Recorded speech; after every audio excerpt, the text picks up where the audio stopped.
Bom dia, oitavo ano. Então, nós estamos aqui iniciando a nossa unidade 4, que aborda quadriláteros. Ele começa aí sobre os elementos de um quadrilátero. Só relembrando, quando no sexto ano, vocês estudaram lá no início da geometria plana a definição de polígonos. O que é um polígono? É uma figura geométrica plana, formada por linhas retas, fechadas e que não se cruzam. Não é isso? Então, neste caso, o quadrilátero, como o próprio nome diz aí, quatro lados. Então, eu tenho aí um polígono formado por quatro lados. Todo quadrilátero, ele tem aí duas diagonais. Né? Então, nós temos aqui os lados, que vocês já conhecem, sabem as respectivas nomenclaturas, os vértices, que são representados por letras maiúsculas do nosso alfabeto. Aqui eu teria os lados AB, BC, CD, DA ou vice-versa, né? Eu posso chamar de lado DA ou lado AD.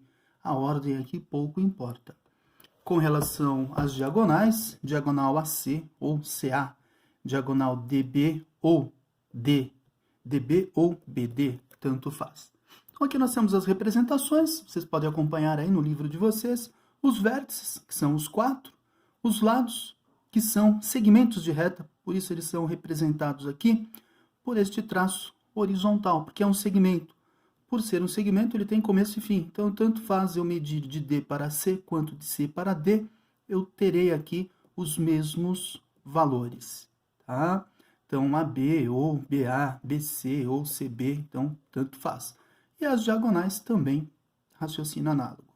Eu tenho aqui a diagonal AC ou diagonal CA, tanto faz.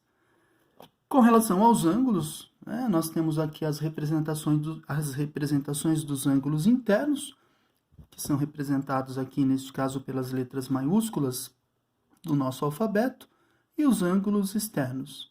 Então, as letrinhas minúsculas. Lembrando que o ângulo externo, muita gente associa, vou fazer aqui uma representação, quando nós falamos de ângulo externo, é comum o aluno pensar nisso aqui, olha. Ah, professor, eu tenho aqui uma figura, vou fazer aqui um quadrilátero qualquer, tá?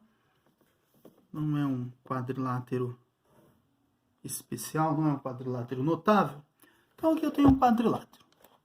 Quando nós falamos em ângulo externo, então aqui eu tenho os vértices A, B, C e D. Quando eu falo de ângulos internos e externos, vamos supor, tá, que eu tenho aqui um ângulo, este ângulo interno aqui. Falo, quem é um ângulo externo no vértice A? Então, é comum alguns alunos já pensarem, falar, professor, se o ângulo interno, vamos supor que o ângulo interno mede 60 graus. Aí eu pergunto, quanto que mede o ângulo externo no vértice A? Se o interno mede 60, aí alguém vai falar, não, professor, o externo mede 360. Por quê? Porque a volta toda é 360, 360 menos 60, então vai dar 300 graus. Né? Então eu tenho 360 aqui fora, não, 360 é tudo.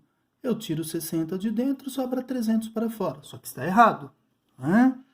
É comum alguns alunos fazerem isso. Detalhe aqui, olha, quando nós falamos em ângulo externo, você prolonga um dos lados aqui, um dos segmentos de reta. Então eu vou prolongar aqui, ó. Fazer aqui um prolongamento, tá? Pronto. Nesse caso, sempre que nós falamos em medida do ângulo externo, é o valor que falta para completar meia volta.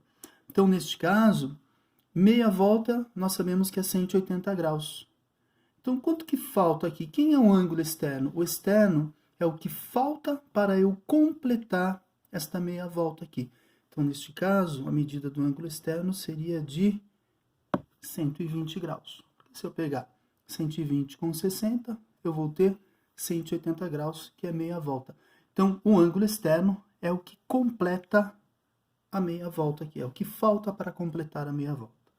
É como se fosse eu posso chamar aí do suplemento, né, de um ângulo, porque o suplemento é o que falta para completar o 180, então o que é o suplemento de 60? 120. Então, é o que completa. Alguém poderia dizer, mas professor, e se eu prolongasse a outra? Porque eu tenho duas dois segmentos de reta aqui para serem prolongados. Mesma coisa. Eu poderia prolongar aqui, olha. Poderia prolongar o segmento AD. Se eu prolongar o AD, mesma coisa. Quem é o ângulo externo? Ele continua sendo um ângulo de 120 graus. Porque nessa meia volta aqui, eu tenho 120 mais 60, 180 graus. Então, a medida do ângulo externo sempre vai ser o que falta para completar os 180 graus. E aqui, este ângulo aqui vocês conhecem, né? Este ângulo aqui, olha. Lembram do OPV? Aprenderam lá no 7º ano? Ângulos opostos pelo mesmo vértice possuem as mesmas medidas. Se aqui mede 60, OPV, o oposto a ele, também é 60 graus. Então, agora, se nós somarmos tudo aqui, eu tenho quanto? 60 mais 60, 120. Aí eu tenho aqui 120 mais 120, 240 mais 120, que dá os nossos 360 graus aqui, da volta toda. Mas cuidado, sempre quando ele fizer menção à medida do ângulo externo, você conhece a medida do interno? O externo é o que falta para completar o valor de 180 graus. Tudo bem? Então, espero que tenha sido de grande ajuda para vocês.